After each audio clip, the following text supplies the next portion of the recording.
What's good? What's good? We are back with another magical, fantastic, fun live stream. It's Matic Monday time, and if this is your first time here, we talk about all things remote work, digital nomad. If you're trying to transfer your skills, you're trying to just learn something new and to make your life better to maybe work remote, So definitely like and subscribe, share this video with your people. And if this is your returning time, we back. We are back, baby. Yes. Oh, where the studio audience at? Oh, yes. They late today. They coming in late. Oh, yes. Tired. It's Monday after Easter. Yeah, I think that's what it is. But yeah, we are back with well, we gonna talk about some things. We had something planned, but you know, things happen. We don't know what happened, but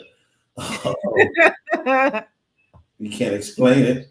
We try to make it seamless for people to join us on this. Oh, yes, we do. We try to make it seamless. There go the studio audience. We try to make it seamless here for them to join us.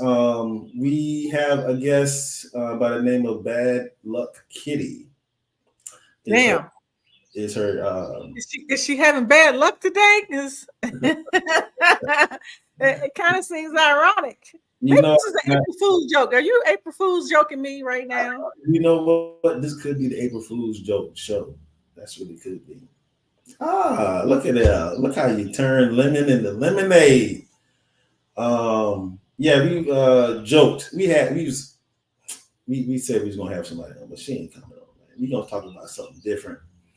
I may just go ahead and see if I can patch in this game that we're missing. What is it, 7:15? I think it starts. This game that you're gonna be missing. I'm not missing nothing. Well, yeah, I still would miss it because I haven't had a cable package in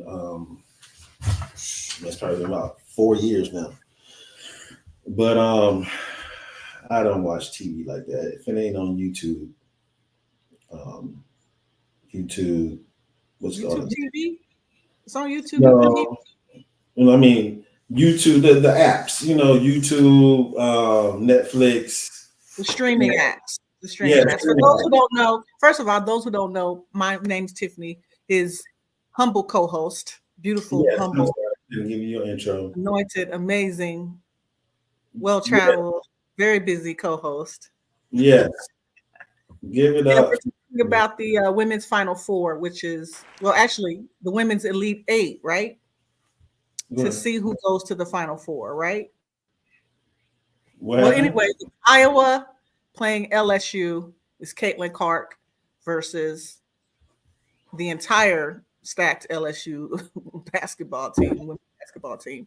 That game is starting here shortly. So that's the game Travelmatic was referencing not being able to have access to that I'm going to watch. They don't call me Sports and Heels for nothing.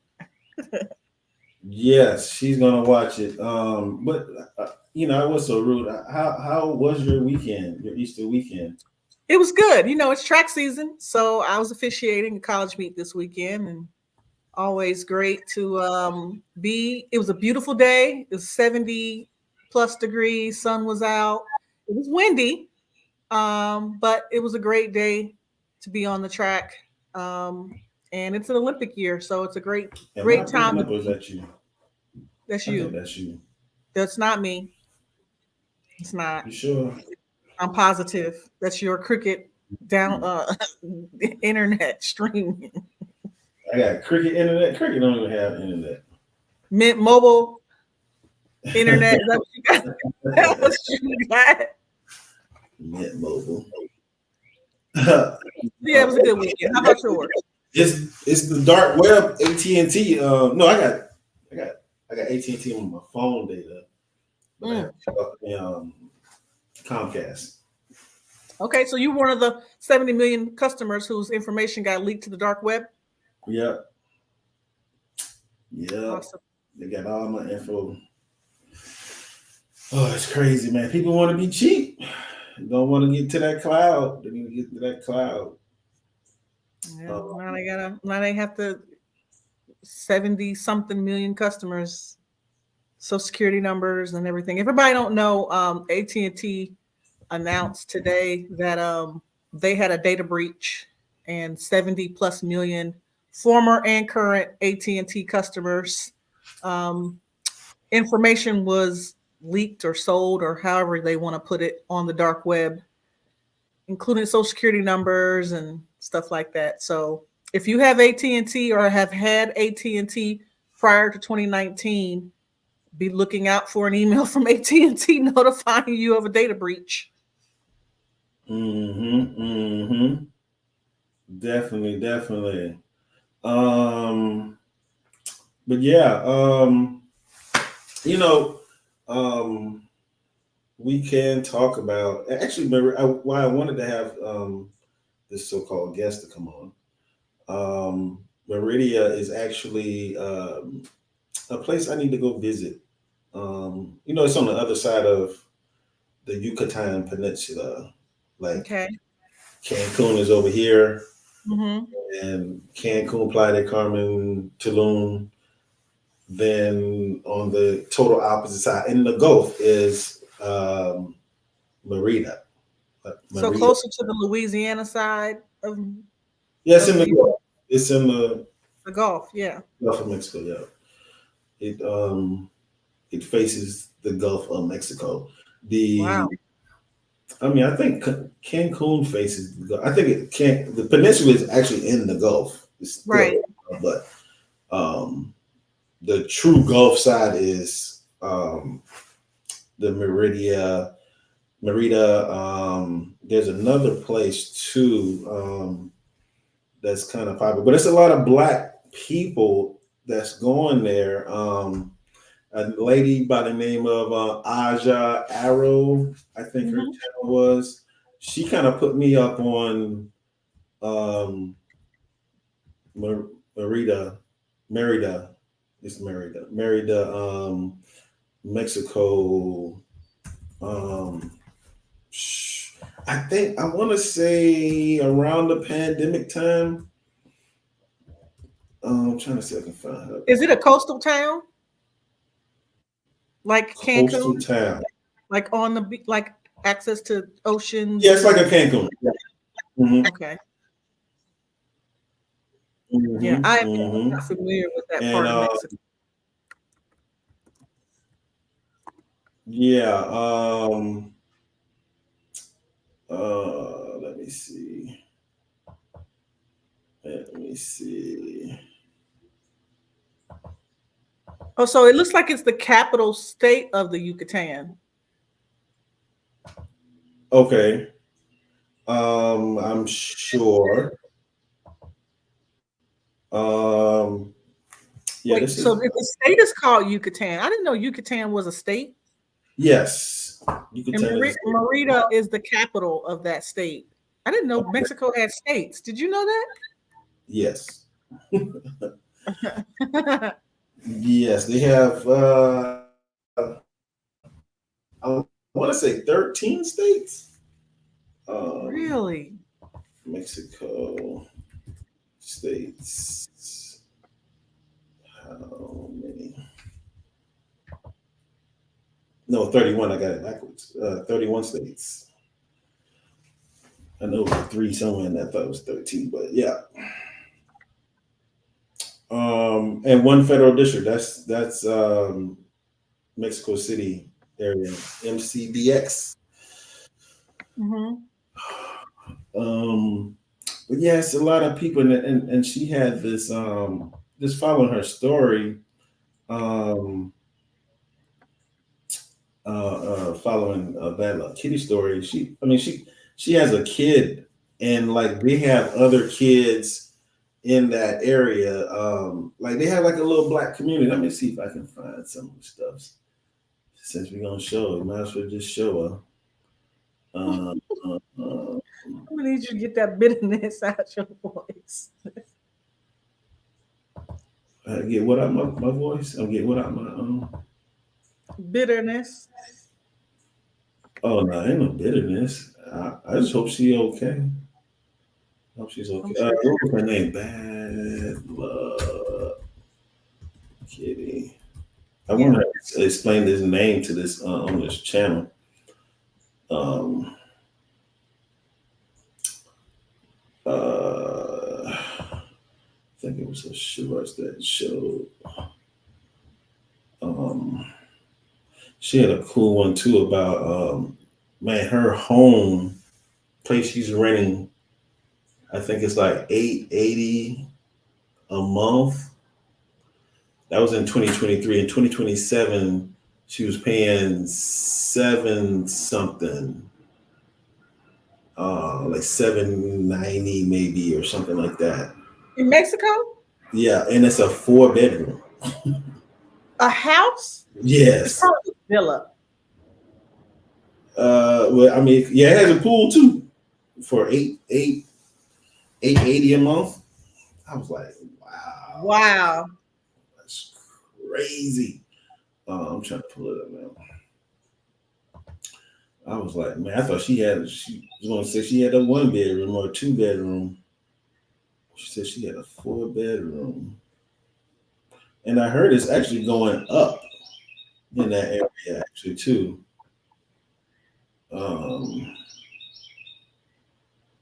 I heard it's actually going up. Um,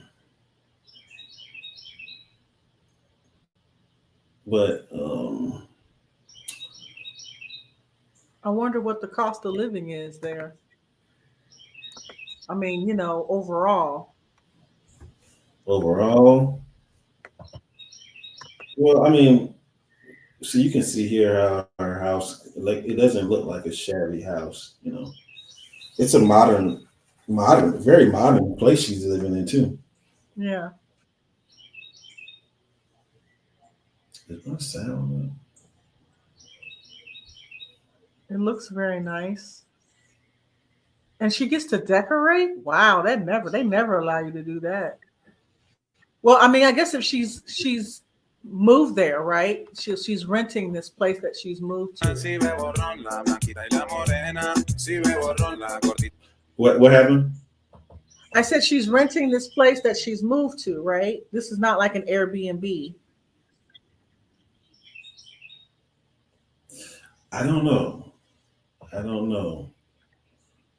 Um, okay, this is 47558A in Central Merida. It is such a cute cantina. They have a DJ there, and they have the cutest drinks. Oh my God. Like the Mysterio Maya was a little spicy, but it was so cute and really good. They brought out mini plates for us to enjoy while we waited on our order. I, oh my God, I couldn't decide on what to get. So I got two things. Both were really good. You can see my drink is empty because it was so good. At the end of the night, we had live entertainment. It was great. She has an amazing voice. Check it out. Come with me to El Lucero. Right? I am 5 feet 10 inches tall, no shoes, flat on the ground, and not including hair. Okay, that is not including old shoes here. Okay, so I'm a pretty big lady. I'm about 200 pounds. I don't know how to weigh myself, but I'm about 200 pounds. So I'm a bit hefty. Okay, I'm a hefty girl. And with that being said, I prefer a man who matches my size Ooh, or Asian bigger, girl. preferably bigger, but at least equal, if not greater than, honey. Because I love's a big boy. But if not, when I went in, I went back and I narrowed it down, and I went for 6 foot. I did. I went for 6 foot. If we're gonna be dating, I'm gonna wear heels.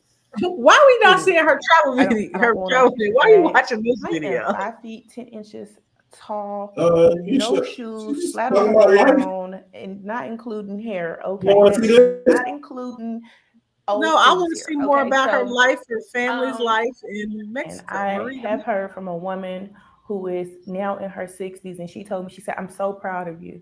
She said, "I want." You say you want to see about what? More of her life. But she don't travel. I mean, she just stays in. That's what I mean, like her life there. Ain't dating a part of life? Just Yeah, I know, but you know. Ooh, a spa.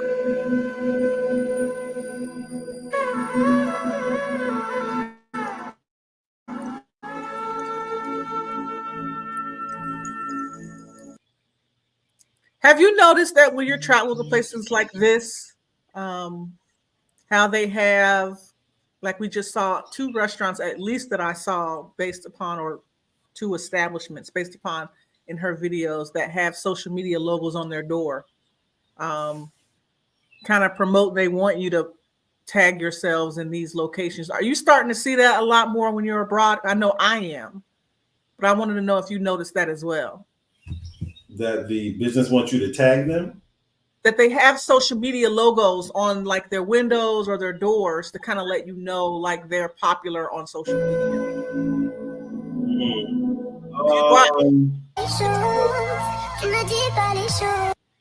And I was just curious if you've seen that and if that was something that you've noticed abroad. I've seen it abroad a lot, quite a bit actually. Not really. No. I mean, no, I haven't seen it. Like, I mean, I've seen they had like, you walk in, they may have TripAdvisor or something like that. Say TripAdvisor, and then they may have like, this is their Instagram, TripAdvisor top 10 restaurant in El Salvador or something like that. Yeah, that kind of stuff. Just signage will be there, but nothing. I see that more here. Like I see like, tag us from the it's this sweat place. It's kind of like a sauna workout place. That's the one I just got an email from today about rejoining that. But I remember that was something where they want you to tag us in your workouts or whatever, that type of thing. Yeah. But yeah, this is a black owned art gallery. Wow. Can you see it? I can see it.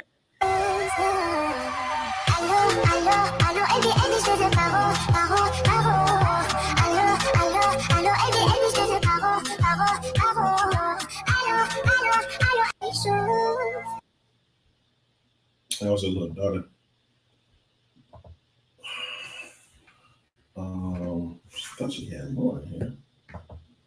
Yeah, this would have been a great show to have. Yeah. I'm definitely interested. I would love to talk to her about what her life is like really down there. I mean, it looks great. Do we know how long she's been there? I think she's been there since 2022. Oh wow. She quit her job, moved there. She had the typical, people who. Oh no, that's not her. I thought that was it. The typical, why you moving to Mexico type thing. Yeah. So yeah, I want to definitely ask her about that. But she had a cool. Those in USD. The rate is like 17 pesos per dollar, I believe.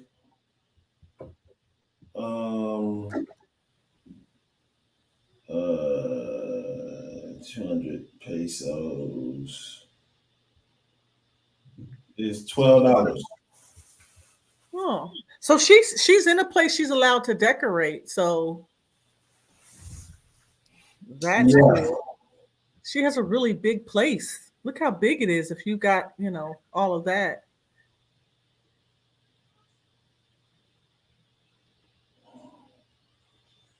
And it looks she said she was in Central Merida.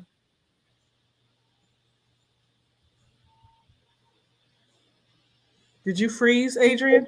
No, I Oh. just messaged her like, "Hey, Kitty." She's like 3, 4 minutes ago, like, "Hey, man, come on." Now I'm looking at an article in Travel and Leisure about Meridian that actually came out in February of this year. And they've got a complete breakdown of kind of like best things to do and the best shopping, nightlife, restaurants, best time to visit, how to get there, neighborhoods to visit, and how to get around. So this must be a really new hotspot for Americans to go visit. And That's what I'm trying to tell you. It's hot over there. Like it's a lot of um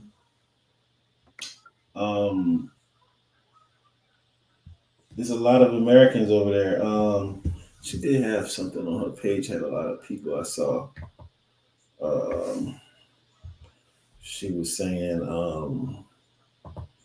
people ask her all the time, like, is there a lot of black people around?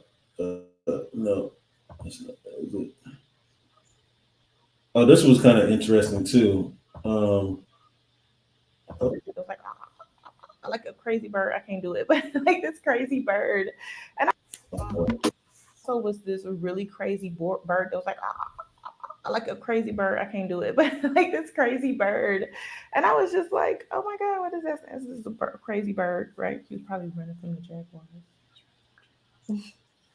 Um, and so y'all don't think I'm crazy. Like I'm gonna put in the description box like a link that I believe it was May of this year, May 2022.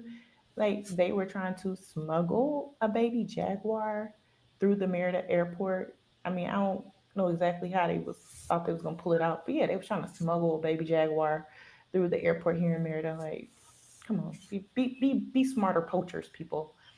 So yes, the jaguars are out here. They are on the extinction list. They are endangered. Also, was this a really crazy bird? Por culpa de la calle, el dinero y el alcohol, me volví mujeriego, perdóname, señor. So Merida has an international airport, and it's 4 hours away from Cancun. And anybody who's ever been to Cancun, you can also take the ADO bus from Cancun. And did you know Mexico has a new regional rail network? yes.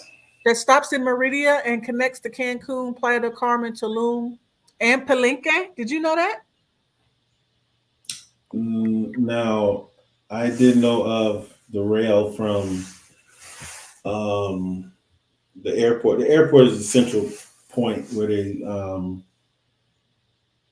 they connect Cancun, Playa, and Tulum. Because before it was just this thing you call the ADO bus. You would take that, Yes.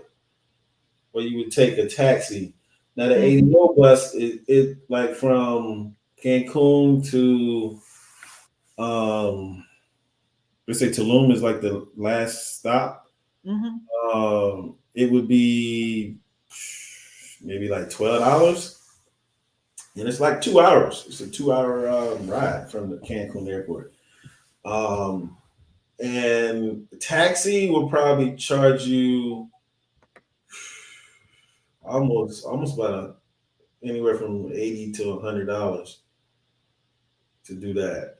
So you hop on that bus, but it's another way you can go too. It's a third way, the local way. You know, like I always like the local ways. You can ride on the collectivo, the taxi collectivo, with the more common people, as they say, when come to America. Um, you can ride on that for maybe Well, from Tulum to Playa, going back up to Cancun, you probably can ride that all the way to Cancun for possibly $4, which is like 2 hours. Yeah. But you're on like a 15 passenger van with other people that's making stops and all that stuff, and um, so it's going to take you a little longer than the bus though. The bus just stops in Tulum, Playa, Cancun, and you take no, it actually stopped at the airport. It'll stop at the Cancun airport. It won't stop in like the city of Cancun. So you have to take it. So if you go into Cancun to just chill, you go to the airport, and then you have to take a taxi from the airport to downtown Cancun, and that's how that goes. But I didn't know the ADO goes across the Yucatan to um, Merida. Yeah. According to Travel and Leisure magazine, it absolutely does. So there's more than one way to get there, which is great because you can actually, that makes, so one of the things that I really enjoyed about Europe, and I've said this before, and even South America, is how easy it is to go to more than one place, more than one country, or more than one city. I really like to have, experience more than one destination when I'm traveling. And knowing that I could take an ADO, or I can take a train like they mentioned here, and just go to Merida and experience what it's like, in addition to, Cancun, if I've been there. It gives you a lot more flexibility when you're planning a trip, than you want to visit more than one destination. I wonder, is there a Mexico City? Like, does it go across Mexico City? I I want to say there is probably a bus. I'm sure there is a bus, but I don't think this ADO will do that. I think this ADO will actually just stay. Actually, we can look it up now. But I didn't know about the other area. I'm not surprised that it goes from Cancun um, to Merida. Um, but let's see, I'm not surprised, and but I would be shocked if it took you to Mexico City. There's probably more of a regional domestic bus. Let me see if I can translate these to English. Um, let's see, because you can't see this. Um, let's see, share. That's a long drive, long ride. I'm not sure if you would even want to do that, but they do have some long origin. Oh, we got Mexico. Okay, ADO is operating throughout all of Mexico because they got Veracruz, but maybe I need to make sure I got the right one too. Because these origins are a little different. Okay, there we go, Merida. But that's Merida. I want to say. Yeah, that's the right place. No, but I was thinking of something else. So do Mexico City to Merida. You would have to, like, okay, so like if you were in Playa del Carmen, that's what I'm trying to, or Cancun, or like those were on the actual list there, but you would have to get to Merida in order to catch to the major cities. That's what this probably is.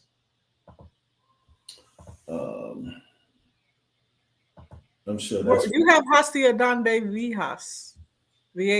What's that? Your destination. That's your destination. No, where are you traveling? I thought I put. No, you didn't.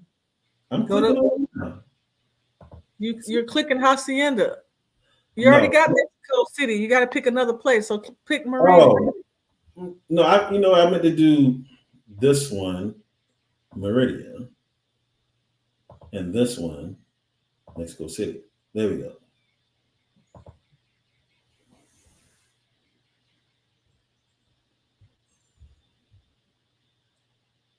It's 9 hours. I'm surprised it's 9 hours. I thought it would have been like 12 hours. It says 9 hours plus 1 day. So it's like 2 days. No, that means overnight Oh. into the next day. Yeah, I wouldn't want to do that. Not when I can just fly.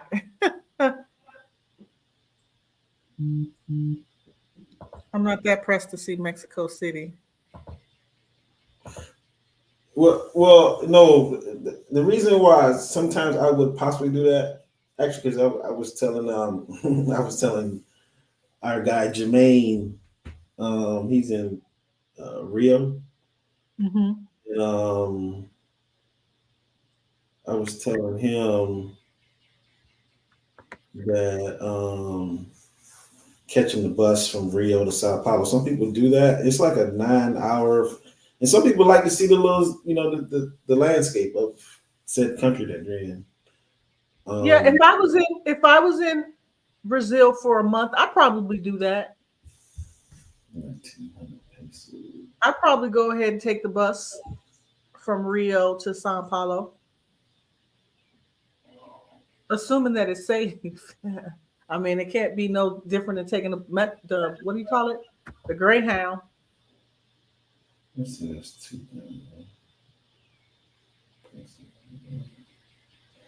It's like roughly $120. 120. It's not bad. I thought it'd have been cheaper, but yeah.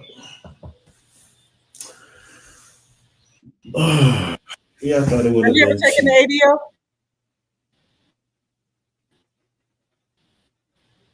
Yeah, I took the ADO from Cancun to Tulum. Okay, how long was that? 2 hours. Is she on a different time though?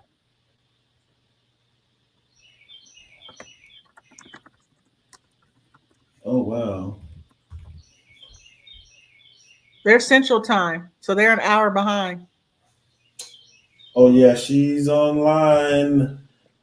And we have bad luck, Kitty. Hi, sorry, I'm late. You know I what? was, I always try to keep in mind time, but I've been in Mexico before, and I think I always thought the time was no, because sometimes you can be in certain parts where the time is not. Gosh, I forgot you were on a different time zone. it's Yeah. weird. As close as we are to Florida, opposed to Arizona, New Mexico, we're on Mountain Standard Time right now. Hmm. So last year, 2023, we stopped shifting for time. So we stopped having the time change here. So for a minute, we were on Central Standard Time. And then when everyone sprung forward a few weeks ago, we went to Mountain Standard Time. Okay. So now we are 2 hours behind the East Coast, which is my bad because I haven't adjusted. I'm still thinking 1 hour behind. So I was mentally prepared for 5:45 opposed to 4:45, but we're on Mountain Standard Time now, so we're 2 hours behind the East Coast. Wow. Okay. Yeah, that was. But usually, people who are out of the country, I do try to keep them in mind that of the time that I have it here, and it's East Coast, and so yes, it's okay. But Welcome. Glad to see you. Thank you. yes, we are glad to have you here. We done kind of brushed through your channel a little bit. Went through a few of Okay. your reels and your shorts. I know Tiffany had a few questions about like your accommodation. Like, are you in an Airbnb or are you in like a real estate rental? I'm in a rental, yeah, local economy rental. Mm. Yeah, I've been here in this particular house since August. Prior to that, I was in another place closer in Altabrisa area, which is a very popular area for a lot of people moving here. It's close to Walmart, grocery stores, shopping centers, movies, theaters, parks, public transportation, everything. You know, like that kind of area is just it's a very popular area. So moving here, I wanted to stay, you know, because I had this vision that I was going to walk everywhere.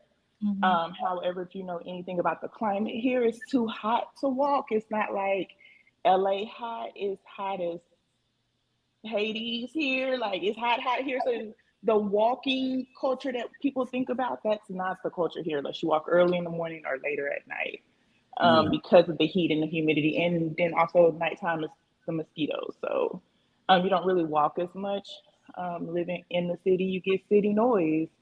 So now we live further out. My neighbors are trees and occasionally, you know, like the birds and iguanas, and so now I live so now I live further out. Okay. uh, so like 15 minutes north from where I used to live. Okay. So Okay. did tell us about your move there? Like, what did you like sell everything and sell anything and start new? Did you Yep. drive there? Did you fly there? Like, how? Tell us about your process and how you got there. Okay, process how we got here. I've always wanted to live out of the country. I've loved Mexico since forever. I had prior to coming here, I'd never been to Merida. I had been to Progreso Beach like on a cruise before, and I started doing my research and looking around over time. Like whenever like, I'm tired of living in the U.S., and then you go to YouTube, you like how to live abroad, and you start seeing people living in Portugal and Costa Yeah. Rica, Mexico, you in Mexico City. And then 2020 hit, the pandemic hit, and I started seeing how my daughter was going to school, how the school wasn't really servicing her needs. She was drifting through school. She'd wake up in the morning, turn her camera on, check in for school, turn her camera off, go back to bed, wake up about noon. Then she would actively participate because she liked the afternoon classes better than the morning classes.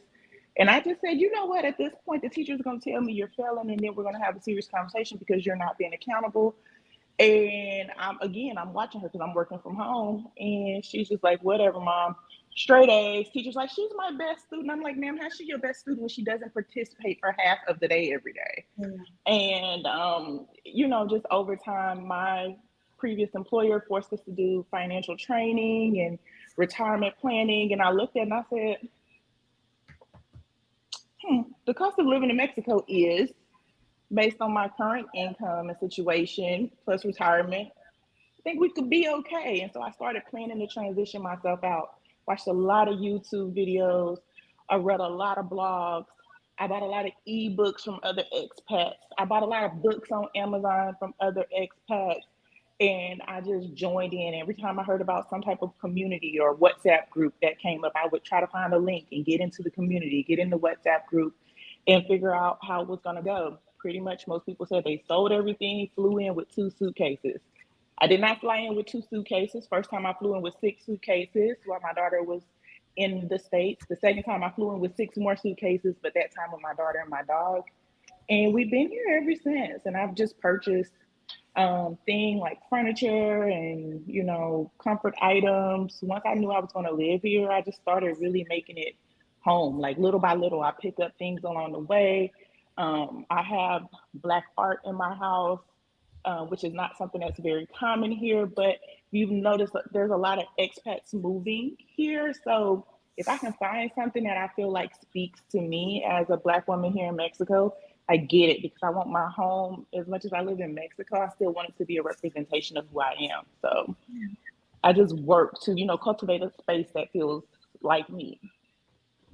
Now, how old is your daughter? How old is she? Mm-hmm. She's 10. How has been her adjustment to living abroad? She loves it. One of the one of the things I had to do was get her out the pool so I could get on live. I'm like, okay, I can't, I can't supervise. So you gotta get out the pool. I told you could swim until 5:30, but you gotta get out now. Like, she loves it here. I do think she may not enjoy me as her teacher so much, because whereas she was coasting through the school system and she tested gifted and they were just like, oh, she's the best. And da, da, da, da, da. No one ever challenged her, no one ever pushed her. We all know how the public school system is. We had a hard time going in. She was advanced. We moved from Los Angeles to Texas, and she was advanced in Los Angeles, got to Texas, and they said no, because of her age, she has to go back into the grade that they had already skipped her over. And she spent the whole year. She wasn't a problem, but they'd be like, oh, she kind of talks and she kind of gets up. And I'm like, she's bored, and a lot of people don't understand that, gifted and talented falls under special education. They only think special education includes the delayed children, but it also includes those, advanced children as well, because they need differentiation in the classroom. It does not mean only ESL or delayed learners. It also includes those kids who need more challenges. So other than that, I think she enjoys it. I'm always like, oh, you want to move back? And she's like, no. She had this one little moment where she was like, oh, I'm going to go back to high school for prom. But that was her cousin's influence. But over time, like when we go back to the States, she's like, I'm ready to go home. I'm like, yeah, girl, me too. I'm ready to go home. So she loves it. She loves it. Now, one of the things I always ask people who've moved abroad is, has family come to visit you in the years that you've been there? I talked with Adrian. He said you've been there a couple of years. One of the things that makes it, I think, a little bit easier or more palatable is when family actually comes to see how you set your life up, and how you inspire other family members. Can you talk a little bit about your family dynamic since moving abroad? Oh, yeah. Yeah, my family has been here. Best friends have been here. Cousins been here. My daughter's godmoms have been here. My daughter's dad came here. My brother and sister-in-law will be here in August. Best friend will be here in July. Cousins plan to come in November. Everybody's on board with it. I'm the youngest of seven, so let's start there. I'm the youngest from the first generation, and because my mom had me when her nieces were having kids, I'm the same age as my first cousin's kids, right? Okay, yeah. So I'm like kind of mixed in there because my mama just, she's a little old, be doing what she was doing. So I'm mixed in with where my second cousins are. So I'm just kind of always been that one that's just kind of gonna do something, just it wasn't, my family in general was not surprised when I said I was moving out the country. They were like, oh, yeah, that's her being her. Okay, where you going? I had one brother was like, the cartel, da da da da da da da da, and everybody else was like, yeah, okay. But then you always have your dad to back it up. Merida is the second safe city in North America. This is the crime rate. The crime rate where you are is higher than where I am. I lived in LA all those years. You never said anything. I was gonna say I fought in you Iraq live and in you didn't LA. say anything. Yeah, Right. it's like, I lived in Dallas for heaven's sakes. It's like, Right. come on, y'all. But it's just like, we know Dallas and family is from LA. Like we know these things, so it feels normal to us. But the TV and media will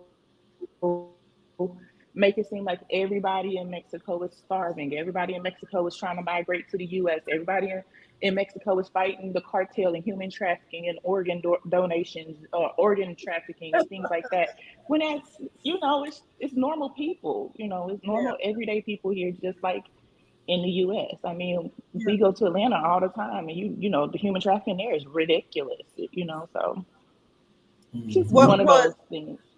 What was the biggest adjustment that you had to make moving abroad, moving to Mexico? That part of Mexico. This part of Mexico.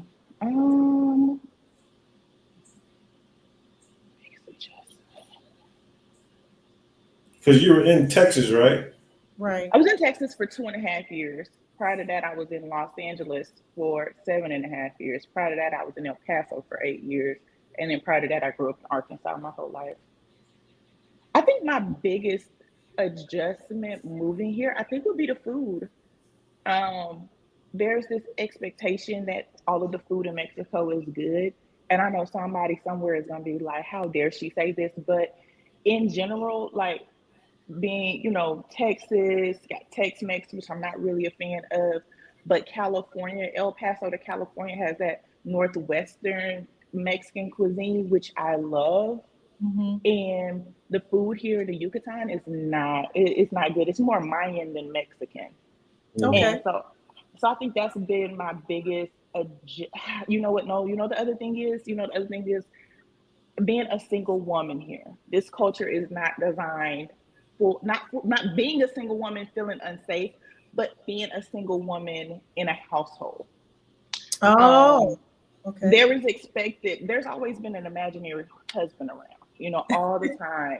There's always I don't know, I have to ask my husband, I have to talk to my husband, and I'll ask my husband. It's always a husband or boyfriend or whatever I come up with at the time when they're asking me something, because there's this expectation, I don't know, a understanding that a single woman with a kid is not going to live a certain way. It's a very patriarchal society here. They're very respectful, but the other thing is, like, they'll try to like price gouge you because they're like, oh, it's a lady. She has no clue about X, Y, or Z, or it's just like, well, who else is gonna do it? If I don't do this, I can charge you whatever because who else is gonna do it? So I think that's probably been that's probably my latest biggest adjustment, is going through that, because I've recently had two really bad experiences with people trying to price gouge me on things. I have a YouTube video that's coming out tomorrow on Tuesday about my experience with getting my backyard landscaped. And the guy basically tried to run a gamut, and he showed up with a little piece of grass, and then he wanted to charge me 4 times the amount for this little piece of grass to do my backyard. And I'm like, what? Like, nobody is paying this amount. Nobody is paying 3,000 USD, roughly the equivalent of, to have artificial grass laid in the backyard. Like, the grass itself, even with the labor, it doesn't matter. The other thing I've done is I've installed the grass myself. So the current grass that's out there is grass that I installed myself. But it's just the fact that I wanted to pay them to do it, because I didn't. It's physical labor. I didn't want to do it, but it was just the fact that you gave me a price, you showed up, you did something, and then once you got here, you said, "Oh, I have to go get what you ordered," because I ordered a premium grass. They brought this initially, this really low grade grass, and then when they went to go order and pick up the premium grass, then all of a sudden the price quadrupled, even though we have the text thread to say X, Y, and Z. And he's just like, oh no, this is what it is. But then I call my boyfriend, who's Nigerian, but he's been in Mexico for 12 years. And so he's on the phone, and all of a sudden, oh, the whole body language changed. Everything changes. Everything is different. Oh, da, da, da, da. I just didn't understand her. We had a miscommunication. And it's like, we have text messages. There's proof. This whole conversation was, although we communicated, and then we verified in Spanish. And okay, so you make me look slow. Okay, so okay, whatever. So I think that's my latest big issue that I had, and it's something I maybe didn't realize I was going to have until I moved into this place, which was a brand new house. So the things that have been coming up are like, anywhere you get a new house, there's going to be new house problems. I've been having to deal with the new house problems.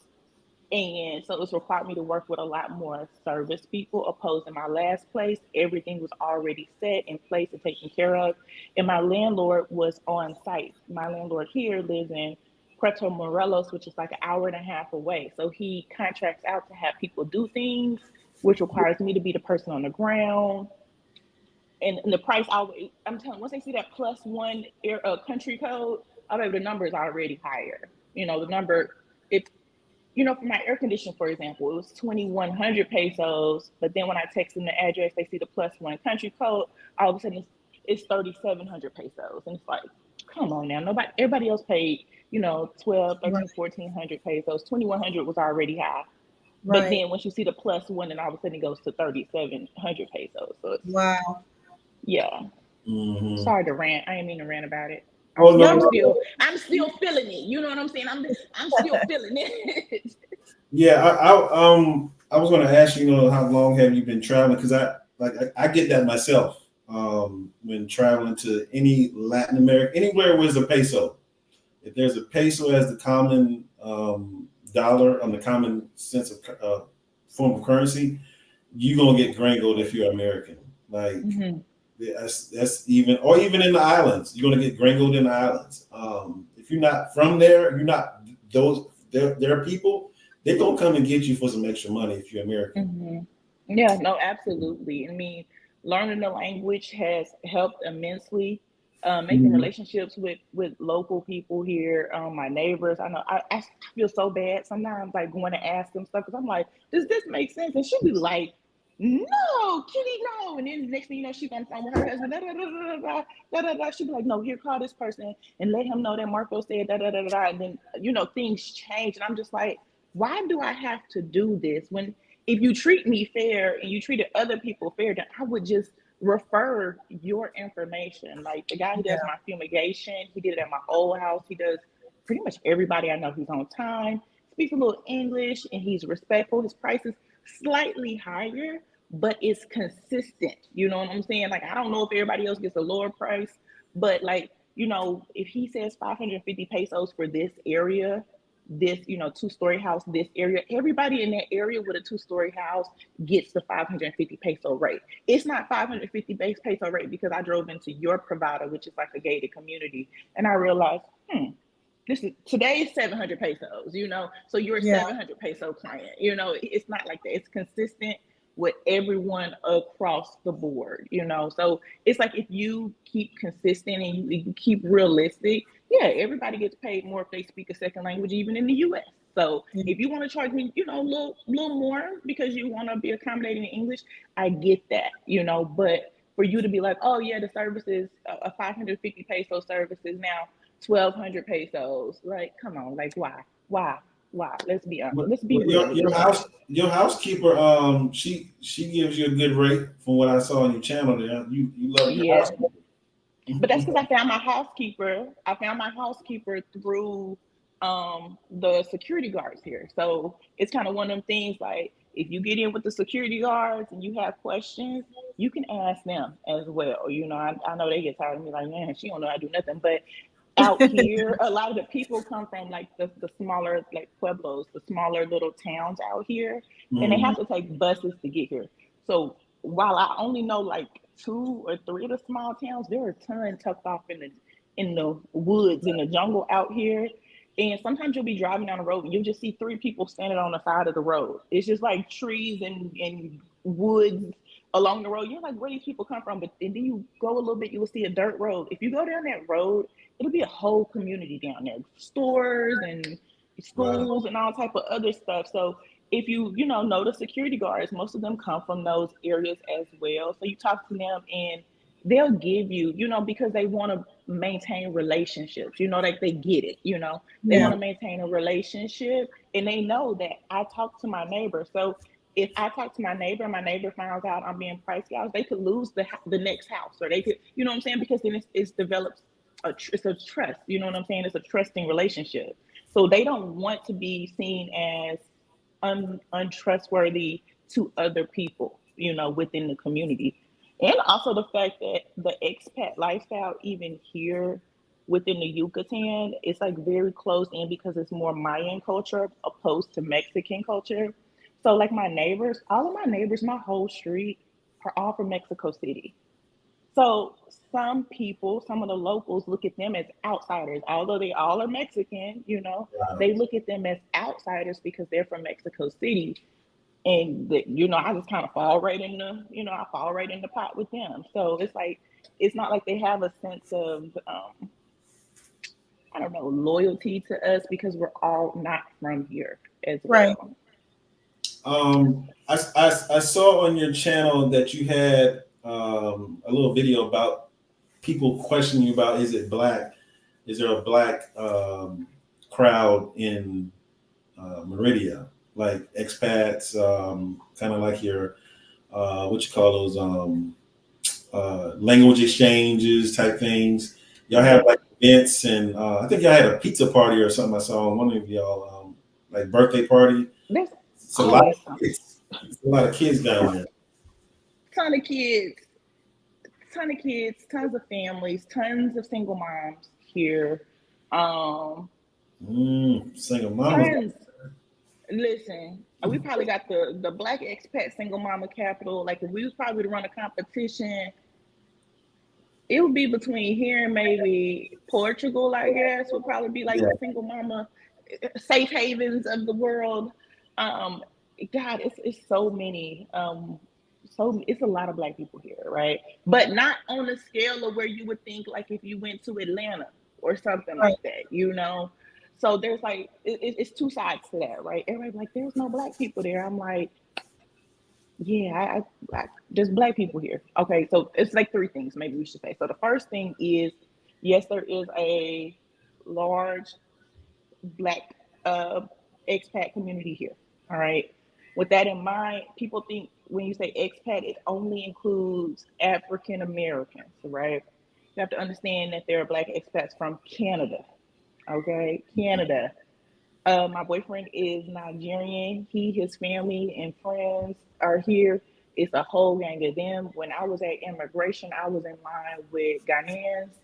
The Cubans are here, baby. You can't tell the difference until you say hey to them, and they look at you and they say, "Buenos dias," and you're like, "Oh snap!" And then Oh, they be like, "Americano," you be like, "Cubano," and they, "Oh okay," you know. And then you figure it out. You like, "Oh, looks no different." Okay. The one of the popular barbers here, I believe he's Dominican. Okay, you look at him and his wife, you would think they grew up in Chicago or something, you know. But there's just this belief that Black expats are only going to come from the U.S. Right? So mm-hmm. we got to get rid of that first thing first. You know that it's there's God, it's such a mix. I mean, the one braider here, she's either Honduran or Venezuelan, can't remember. When I met her the first time, I was like, oh, they said she was Black, baby, but she Black. She's like she chocolatey sister, you know, and it's like, okay, you know. So there is a large Black expat community.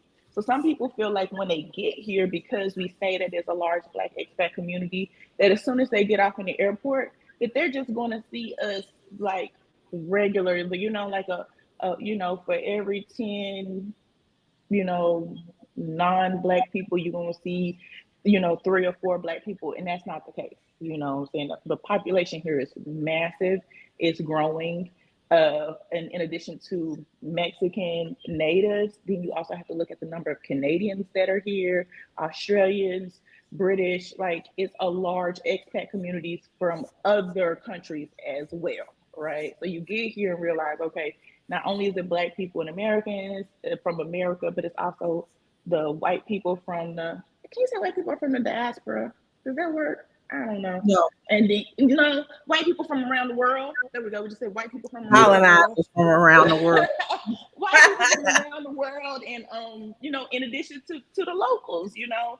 So people feel like, oh my God, I've been in Merida for 3 weeks and I haven't seen one Black person. We be like, you haven't seen one? Did you go to Walmart? Like, go to Walmart. I'm sure you'll see a Black person if you go to Walmart, you know. And then there's like, we all live in the North because, again, most of us have families. You get more bang for your buck up here, opposed to being in Central where it's expensive, it's a touristy area.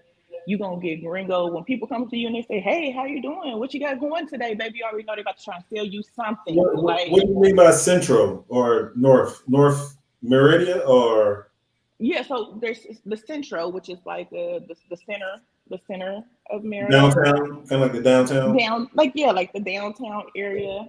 And so the further north you go, okay, then there's this belief that the further south you go, it's unsafe, it's ghetto, it's hood, it's just south. Okay. When they started doing development, they had to find land. The southern part was already developed from locals that lived there. So as they started building up the area and pushing out into the jungle and things like that, because that's all they was doing, cutting down the jungle and building new houses, they went north because the south Mhm. was already established. So they went north. So the older houses, the further you go from central, the houses get older and older and older until you get out here to like where I am, where they're still building, you know, shit, it's Isn't that a funny? crane.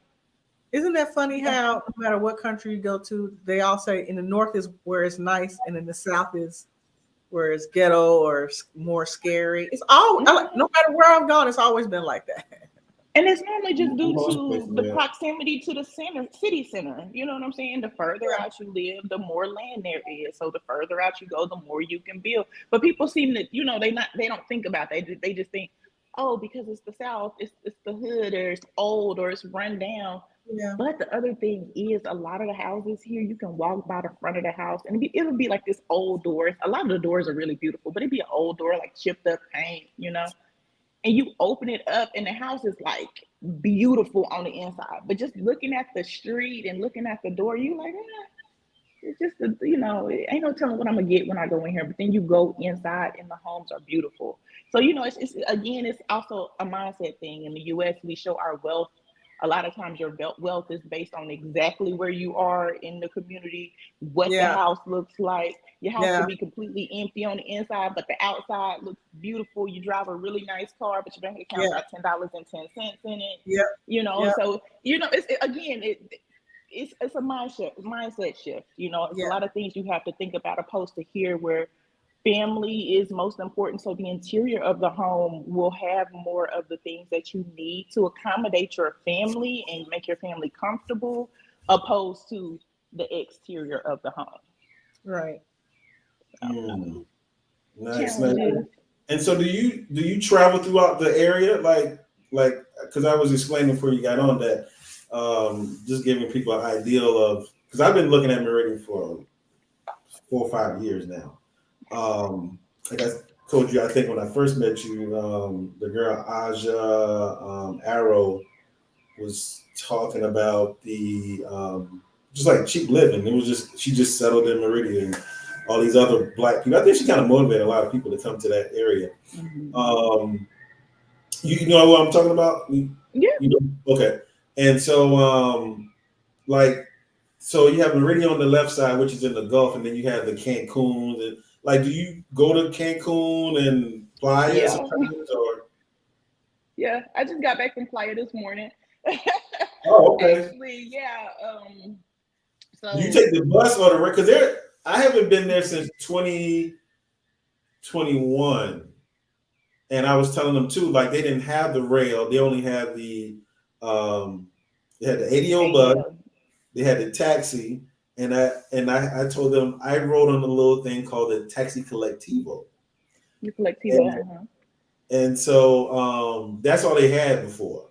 Now they got the rail, right? That can take between those three cities, and also Merida.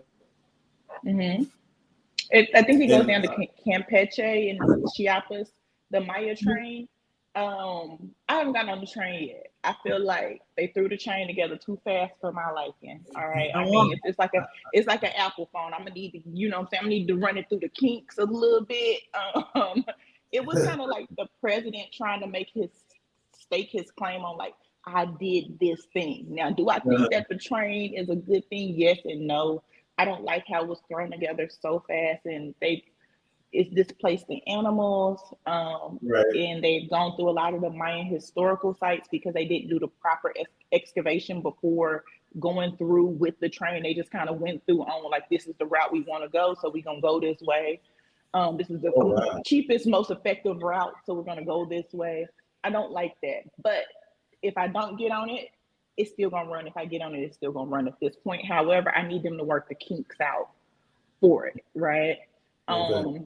So the train does exist. So maybe a month ago, a friend of mine and we took our girls on a day trip, like a local day trip. So around here, there's all these travel agencies, and for 850 pesos, I believe, which is about the equivalency of $50 per person, we went to Tulum, to the Mayan ruins there, and then we went to then we went to Playa del Carmen, to a beach club, and then our dinner was included, and then after that we went downtown to Fifth Avenue, which is like where all the shops and the beach and everything is, in Playa del Carmen, and then they brought us back to Merida, right? So for $50, $50. Yeah, $50, and you Man. had a full day on the bus. Now, I will say this particular company, I do not recommend this company, and that story is coming out later this week, probably Thursday or Sunday. I need to edit because I need to put all the details in that one. But yeah, the activities themselves were great. We had a good time. Everybody on the bus was helpful. Like, they looked out for us because they didn't really give us guidance like get off and go this direction. But because some people had already knew what to do, they were doing it and they were like, oh no, come over here. And we would get up there to get yeah. She's asked towards like make sure we get our wristbands. Like they just really looked out for us and everything. But the company, that particular company was horrible. We left late, the bus broke down, poor communication, rushed us through stuff. So I don't recommend that company, but the activities and overall, we had a really great day for $50. And we actually spent $50 in alcohol on the beach, but that's something different. Like, Yeah, Tulum is expensive. Yeah. Them big club drunks. Just two of us drinking now. Just two of us. Me and my friend, and we had. I think we ended up with 2 mojitos. We wanted mojitos, but they cost more than the strawberry daiquiri, so we ended up with the strawberry daiquiri instead of mojitos. Yeah, when she got around, I got around, and it was like $50 between the two of us on four drinks. 4 drinks. Yeah.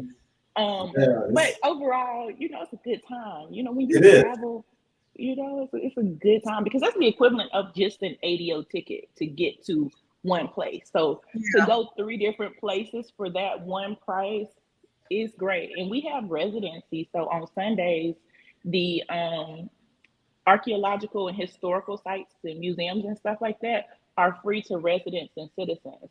So we got into the ruins. We only had to pay the 60 peso tax fee or whatever, but other than that, it was free. So that way, save some money there too as well. Great thing you just brought up, residency. How did you go about getting the residency or visa? Are you on like a retirement visa or? No. So originally, my idea would be to go the retirement route. However, there's an age requirement for Mexico, regardless of your financial status. There is an age requirement. So the other alternative was just to show financial solvency. My best friend's mom is Mexican, and she was like, "I don't think you should do that, right?" Again, she not fully understanding the process. She was like, the one thing you don't want to do is expose your financial hand being a single person. Now, they are from the northern part of Mexico where where more corruption exists. I'm pretty sure there's corruption here too. Let's not get it twisted like Merida is just like sparkly clean or whatever. But she was like, you don't want to expose your hand. But during my research, I found out about the regularization program. So if you had entered Mexico once between 2018 and 2021 at that time, and then you came back between 21, 22 and stay 6 months and let your visa expires, then you just pay an expired visa fee and whatever the other fees for, they got like 4 or 5 different fees. And you pay that, then you get your 4-year residency. And that's what I did. My cousin has residency in Mexico as well. She lived in Puerto Vallarta, so she was there for 2 years.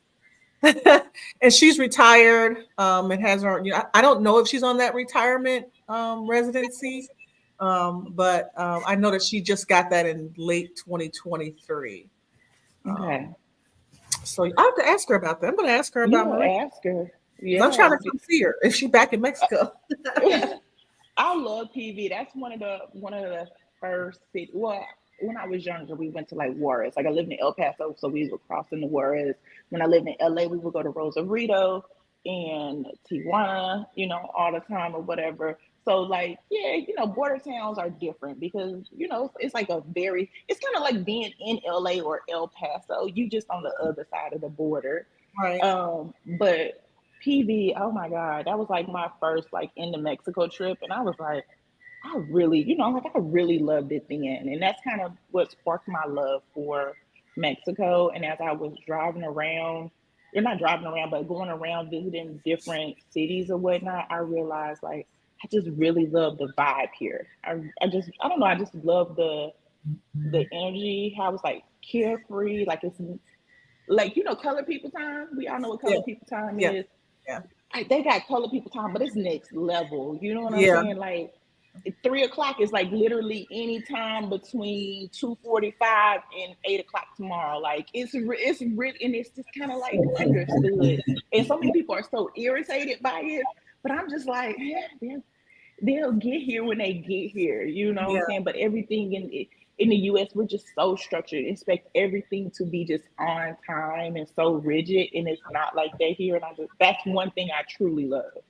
It can be irritating if you got stuff to do, but for the most part, I truly love that, you know, about being here. Good, good, good. Well, let me go to the chat for a moment here. These people have been sitting here waiting patiently for us. We got my guy Hezekiah in here. What's good, Hez? We got Big J stepped in. What's good? He Hey said guys. hello, and he says Tiff too. All Hey, right. Big J. Um, well, you know, I did say this was going to be a short one here. We've probably been about 45 minutes talking with you here. I do want to put you in the hot seat, though. I do a few questions for all the people who come on the panel and chop it up with us. So just quickly, tell us, what is your favorite food in Mexico? Favorite food in Mexico? In, well, in Yucatan or in the north side or South side, east side. border. In Mexico, overall would have to be probably churros. Overall would have to be churros. You like the churros? Yeah, the churros. I think that would have to be. You know what? No, this one spot, they got some type of seasoning mix that they put on French fries. I know it sounds crazy, but like if they put some fish and got some Louisiana seasoning, like the Louisiana catfish batter, and dump some fish in the seasoning, it'd be so fire.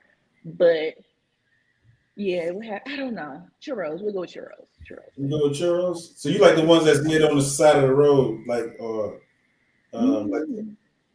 the street food style churros.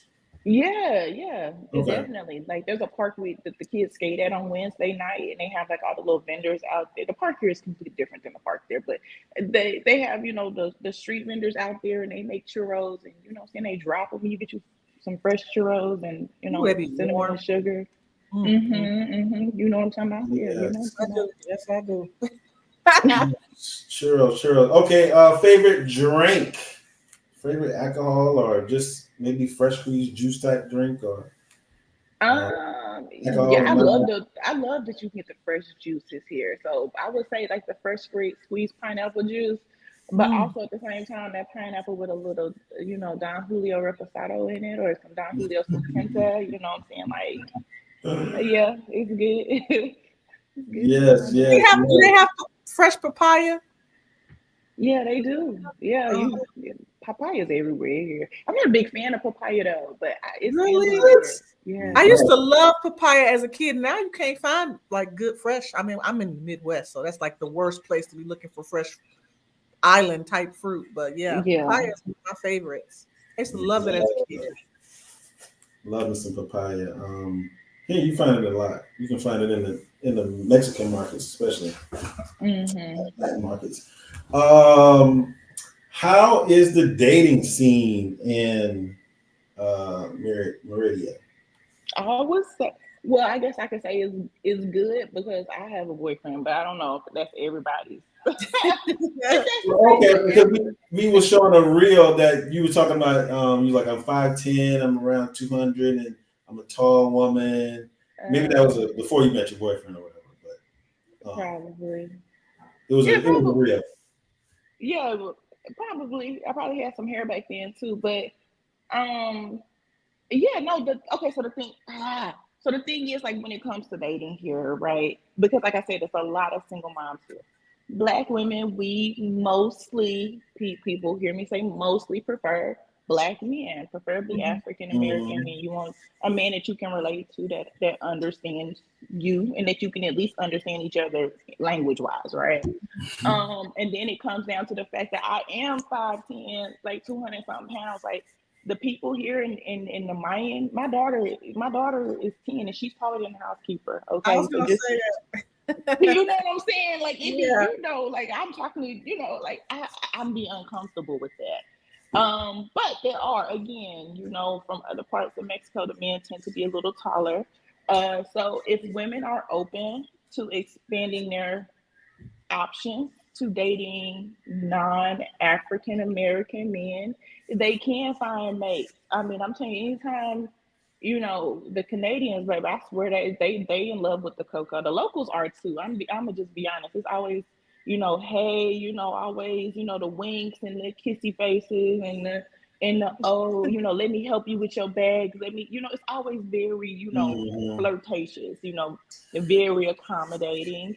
So if Black women are open to that, if they don't need the 6'10", the 6'6" figure African American man, they can be okay, because that's another thing. The income levels are going to be different here. So if they're open to broaden their horizon, I'm not saying to date cheap. I'm not saying date a broke man either. Yeah, I don't want, let me put that let me put that out there. I do not encourage dating a broke man. So, but what I'm saying, if you are open to looking, outside, broadening your horizons, then yes, you can find someone to date here. There are a lot of people that date here. There's a woman who just got married here. People, tons of people, have successful relationships. And you just have to be open to that. Also, the fact that a lot of African American men that come here are not particularly looking for African American women. There's the whole passport bros movement. There's the whole expectation of, the whole divestment movement. I'm not going into that. This is your platform. But, so, what I'm saying? These are just things that you have to think about when moving abroad. Particularly if you're a single mom. Like I'm a single mom. So these are things that I have to take into consideration. When he played your video of you being 5'10", I was like, no, sister, I feel you, because I'm 5'9". So he, even in the States, I'm like, man, I can't do no shorty doo-wops. It's just because, Right. Yeah. I can't wear my hold on now. Y'all can't just stun on the show. I noticed the other day, I went to the game, Atlanta Hawks game Saturday. And I always hear women talk about these short men. I can't do short men. I can't do short. There's only like what 3% of people in the world are over 6 feet. Like I think there's some type of, I don't want to say delusional, but y'all women, especially Black women, are very smart. Y'all know a lot of stuff. But there's a lot of women, period. But tall women in particular, we have reasons why we don't prefer shorter men. Because for them, we're always competition. No, it's because short men make us a competition.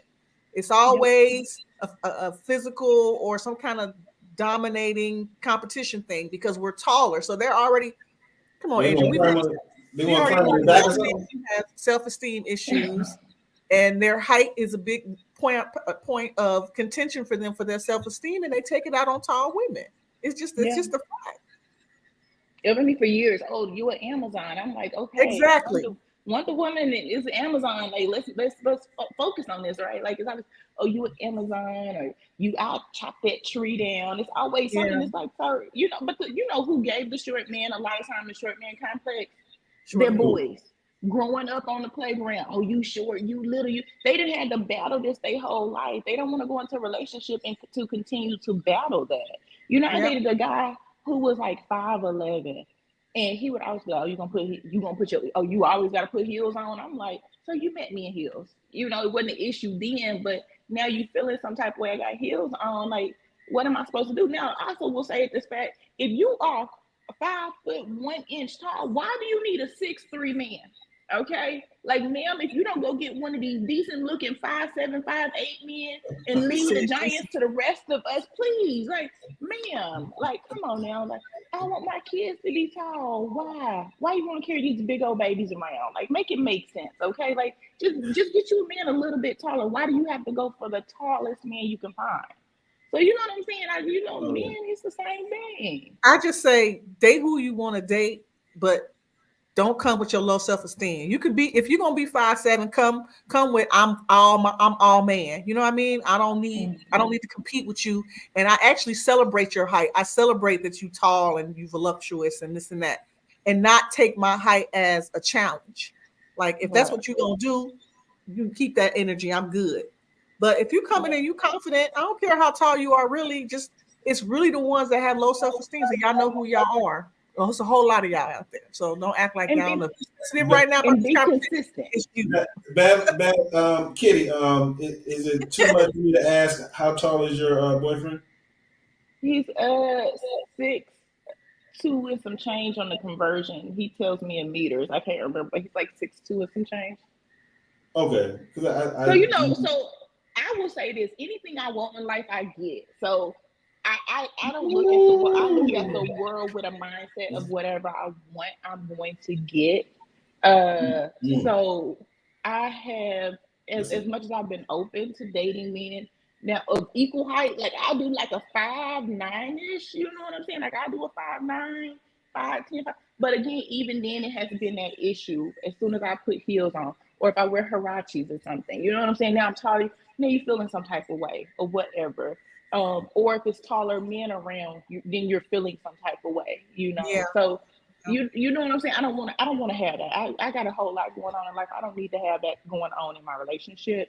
So when I say that whatever I want, I tend to get in life. So me having the desire to have a tall black man that, wants to, spoil me, then that's what I get. So in general, I've always dated taller black men. Tall, dark, and handsome. Tall, yeah, for real though. Like the real dark and handsome, not the, Hollywood dark and handsome. But yeah, for real. And again, and I will say that exists here. There are Dominican men here. I played on the softball team here, and there was a black man. He didn't speak a lick of English, and we went to the opening ceremony, and he's standing there. He looking at me. I'm looking at him, and I'm like, "Where did this black man come from?" Dominican black man, tall, sexy, something. You know what I'm saying? Like, but see, that's why I try to get people, especially black women, to travel. But sometimes black women are still not open-minded because they may say he's Spanish though, but he black. Cultural differences. Cultural differences is real. Huh? The cultural differences is real. Oh no! Hold on now. Y'all say I just want a tall black man. Now we got to go into cultural stuff now. I don't care about cultural. Some plantains. I'm understanding. Some rice and beans. You be okay. Language is one thing, but culture is something else, though. Tiff, like, hear me out. Okay, example. I dated a Haitian, so I know what you're talking about. Oh, you know what I'm talking about? Yes, I do. What I'm saying? Like, my man's Nigerian from Nigeria, right? Oh, he's been in Mexico for years, right? We have a lot of differences as an African American woman and him a Nigerian man.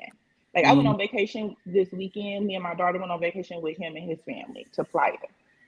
I was telling my homegirl today, I observed so much, even in just the way that his little nephew, everybody else is all women, right? Even the way his little nephew, who is 5 years old, the way he is raised, opposed to the way his nieces are raised, who are 10, 13, 17. Like, when I tell you it's so different. And then there's my daughter, and I'm like, wow, she's just, it's so different. The way that men are raised, little men are raised, opposed to little girls are raised, right? Little women are raised. So that right there shapes how they are when they become adult males. When I tell you, it puts so many things into perspective for me to see the way that they are and how his sisters treat him opposed to how I treat him. Even in the way that he treats me. Like they all say, he has never done this. Like he has never done this. He's never done that. He's never, because other women, and even in their culture, it's not the expectation for a lot of these things to occur, but it is a requirement for me for a lot of things. Like for a man to be a gentleman. I'm raised in the South. I'm from Arkansas. Man gotta be a gentleman to me. You know, I imagine if my brother saw a man not being a gentleman to me, they gonna have an issue with him, and then they gonna have an issue with me. You know, and I don't like them type of issues. So, you know, it's a lot. You know, and even in the way they address things, even in the way you present yourself, the way you talk to other people, like it's a very strong, like black men like, oh, my woman a representation of me. No, it is a full belief. The woman, the kids, the dog, the duck, the car, everything that man views as a direct representation of himself. So it can create things when you are used to a woman like me. I'm used to moving around freely. I'm used to doing my own thing. Now he doesn't try to stop me for that, but he definitely will ask me like, can you wait for me to do that? Should I, you know what I'm saying? I can come along with you. You gonna go do that by yourself? You gonna leave me and go on vacation by yourself? Me and my baby, you know, we didn't travel the world. We've been to China. We've been to Thailand. We've been all over Mexico. You know, we traveled together. You know, and so it's for him. It's like, whoa, like they're not used to that. So cultural differences can exist. Yeah, You know, American women tend to be more hyper independent in our culture because we've had to adapt to being more hyper independent, and that's not a lot of cultures. A lot of cultures is not like that, especially in patriarchal societies. Mm-hmm. Kind of shunned upon to be so hyper independent. It's not an expectation. Where in the U.S. it's an expectation that they don't really want, but it's the way it has to be because of the way our society is now. Yeah, societal norms structure a lot of things around us.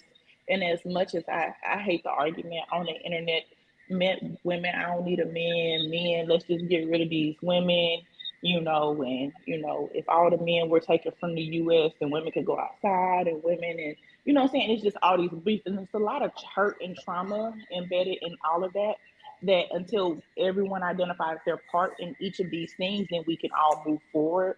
So Amen. the best thing you can do is try and find, you know, a group or people or your person who has done the work to be in a better place. Um, man, it's a deeper conversation that it goes into. But also, I fully believe anything I want in life will come to me. And so I feel as though if a lot of people started building up a mindset of growth, they'll have things opposed to a lack mindset where everybody is crabs in a barrel, crabs in a bucket. Because I was here 18, 19 months before I dated somebody here. So the belief that I would have been mad at every woman that got a boyfriend Yeah. before I did is crazy. Like they're just like, okay, girl, y'all have fun, you know. But instead, what's meant for me will come to me in the right time. Amen. Amen. Amen. Yes. Amen to that. But dating is what you made it. And I also hear that black men have a better time dating here, in general, even on my lives. Like a lot of the guys will talk about, you know, like they out here really having a really good time, you know. So, you know, I feel like men already have more options as it is. So here in Mexico for men dating, I think it's great. I think it's probably also great for women too, if they're open to broadening Yeah, their I think horizon. you have to be open, and you have to be willing to put yourself out there as well. You're not going to run into them at Walmart all the time. You know, Mm-mm. you got to put yourself out there. You got to do different things. You know, I tell women that Yeah. here in the States, like investing in your hobbies and investing in yourself, and it can happen for you. You just have to be open to it not looking like a list that you've Yeah. got written down Yeah. somewhere. You know, you got to be open to experiencing different things and just allow people to date you.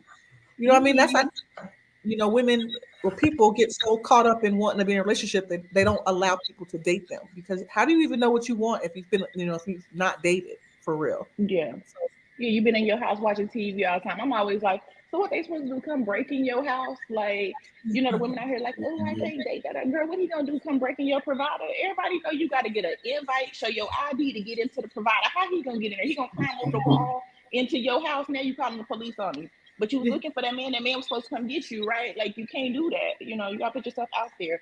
And just like the good old fashioned way, I met my boyfriend through a friend. Okay, so that's the other thing. You have to be just willing to be like, hey, you know somebody? You know somebody, you got a cousin, you got a brother, just the good old fashioned way, because date naps ain't gonna cut it. Like, let's just be real. And I feel like also that would eliminate a lot of people just got out the good old ghetto old fashioned way, just went outside to meet people. I think that would eliminate a lot. But if you don't put yourself out there in any aspect, even talking to friends, talking to family, whatever the case may be. I mean, at one point I was like, man, I wish my family had arranged me a marriage, because you get tired after a while, so I could understand that. Yes, I ain't going yes. there. Well, I'm not gonna hold you any longer. Right at that hour mark we had with you. That's what I wanted. That's what I got. See, I manifested that. That was a manifestation. Okay. I got it. So, yes, we appreciate you coming on. Definitely Yes. subscribe to her channel. I did put that in the chat. It is Bad Luck Kitty. Tell me the name of that. What's the purpose behind that name there? Because I told you, and we're talking about manifestations and stuff and being positive. We got Bad Luck Kitty. Right. You'll see, like on my channel, everybody's like, I don't think bad luck. Your name should be Good Luck Kitty. Da da da da da. Listen, I get everything I want in life. I have everything I want, anything I desire. I get it, right? So when it comes down to it, I believe the words only have the meanings that you attribute to them. Bad Luck Kitty came from this time in my life where dating, since post divorce dating, when I went in, came out of the dating, the marriage cycle into the dating marketplace, I identified that things had changed. Okay, it was no longer the 99s and the 2000s. Like the men was not, things had changed in them 10 years of relationship and marriage, and I was like, this is crazy. I don't really want to open a can, but I had never been Girl, on. I I had feel you. never been the 50 I feel 50. you. The man never said, oh, you got to pay for I take you up, you got to pay for your own food. What you mean? Well, you're not taking me out. If I got to drive myself there and then pay for it, well, let's go out with a group of people then. That way I can meet, I can bring your friends. That way I can interview the whole group of y'all at one time if I got to pay for my own food. Just a lot of things had changed. I noticed that men back in the day, they used to come pick you up. Well, you don't let them pick you up now because safety issues. That changed too, right? They come pick you up. They take Can't let them know where you live at no more. It's You're sure right. to your You get something now. to eat. You go to a movie. If you're vibing, then you try to linger it on. You might go walk whatever the little popular strip is around, And then I started noticing that the dates was like, okay, I'm gonna pick you up at 8, or be here at 8, and by 10:30, they already like date is wrapped up. You gotta move on. And if they lingering, it's because like, oh well, I paid for this meal, so now I'm expecting something in exchange. And it was like, dang, back in the day, the guy at least knew they had to work for it. They be trying to put another date on the books, and I don't know if it's dating apps. I don't want to say who it is. I don't want, women's expectations have changed. I know there's a lot more women lead with their pockets now, opposed to me being a woman that, I don't even know where my debit card is half the time. And so much had changed. So that's where Bad Luck Kitty is. I was like, is it me or do I have bad luck? And then the reality is, it's just a numbers game in dating. So that's where Bad Luck Kitty comes from. I don't feel like I have bad luck. I feel like I have the same normal dating luck as everybody else. I just have more of the energy and the tenacity to wait to get what I want, opposed to giving up after one bad date. I also wrote a book series about my dating experiences. And so that kind of what led to the platform, what created the brand. And that's how the YouTube came about, because I wasn't about to try, Kitty Lives Abroad or something, try it from scratch. I wasn't about to do that. So y'all got Bad Luck Kitty. Gotcha. Great stuff there. So yeah, follow her on YouTube. She has Instagram as well, same title. You have TikTok or any other TikTok, Facebook. Yeah, it's all the same. Bad Luck Kitty, same spelling and everything. Okay. Next time you have to come on and tell us about how you escaped the cult and how you got into this cult thing. check out the channel if you want to know more about it. I wish we could have got into it a little bit more because it is a crazy story. Yeah, it's wild. But you've already got a new subscriber. I've subscribed. Thank you, appreciate it. Yes, you're gonna go viral from this video here. From this live stream. Hey, let's not claim that. Shout out. That cult story, you had a good bit of followers with that too. You know what I wish you would have did? I wish you would have did a series on that. Kind of with the whole cult story thing, not to, prolong. I know you're trying to get off, but not to prolong it. But the cult story thing was me just telling the story because so many people wanted to hear the story for so many years. That's where my whole YouTube channel came from. The fact that I have to keep telling stories over and over and over, and that's just in my general circle. So I finally put the story into a place where people could go look at it. The crazy thing was when I noticed how many people had similar experiences. That's what I'm talking about. Over several decades and across the world. That's what I was like. That is crazy. I wish you would have broke that up into because it's like an hour and a half. In YouTube world, a lot of people, it was just a good story. I never really stay on an hour long, but I was good 50 minutes in there.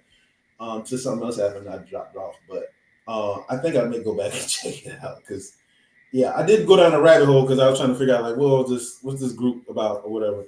But we don't have more time. I'm gonna try and catch the last bit of this in this game. Bad Luck Kitty, we need you back on again. Okay, let me know. I'm coming down to Merida because you got single women down there, and and the beautiful beaches and stuff like that. So be on the lookout for me. Tiffany, anything from you? I guess we've talked about a lot tonight about building the life that you want for yourself, and we've talked about that for the past 2 or 3 years. So this is just another extension of that. You guys, we know it's a lot going on in the world. It's a lot of things you could be doing. Time to invest in what you want for yourself. Manifest some of those things. Believe that it's yours and go after it. Live the life of your dreams. It's possible. Yes. All right. Well, it's April Fools. Go and enjoy the rest of your April Fools. And we got to get out of here. We'll be back in 2 weeks. And we're gone. Thank you. Bye. Thank you for having me. Bye. All right. Bye.